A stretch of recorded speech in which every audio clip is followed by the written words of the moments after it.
Selasa 2 Juni, seorang ibu rumah tangga di Bandung, Jawa Barat diringkus polisi karena menyimpan dan mengedarkan narkoba di kalangan pelajar.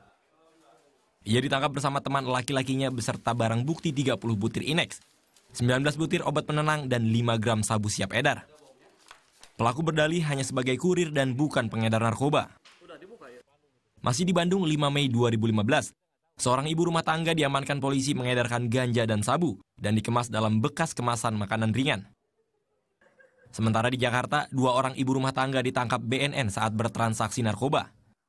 Saat ditangkap, petugas berhasil menyita barang bukti 12,2 kg sabu, telepon genggam, dan 30 unit DVD player. Di hadapan penyidik, pelaku mengaku direkrut menjadi kurir oleh warga Nigeria. Perempuan dengan kebutuhan ekonomi mendesak serta tingkat pendidikan rendah sering menjadi sasaran empuk para pengedar yang memanfaatkan mereka menjadi kurir narkoba. Kebetulan saya pernah wawancara langsung. Saya kan mantan penyidik. Ketika saya tanya dia, kenapa kamu kok senang perempuan-perempuan Indonesia? Dia jawab apa? Perempuan Indonesia, mohon maaf sekali lagi, mohon maaf. Perempuan Indonesia matre.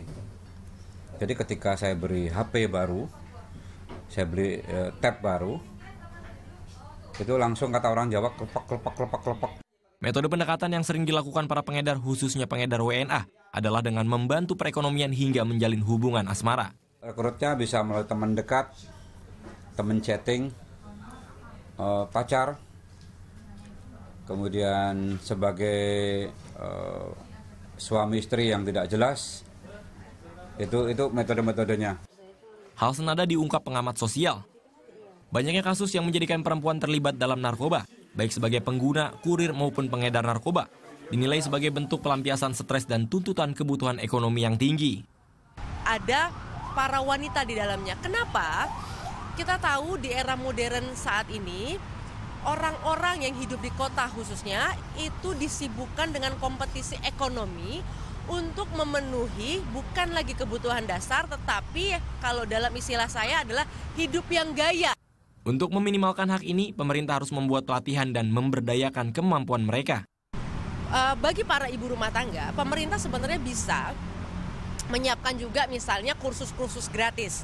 Kenapa? Karena ketika perempuan itu memiliki kegiatan lain, lalu juga mereka berpeluang untuk memiliki pendapatan tambahan walaupun mereka berprofesi utamanya sebagai ibu rumah tangga, saya yakin mereka tidak akan memiliki waktu untuk digoda oleh pengedar narkoba. Saat ini BNN bekerja sama dengan lembaga swadaya masyarakat.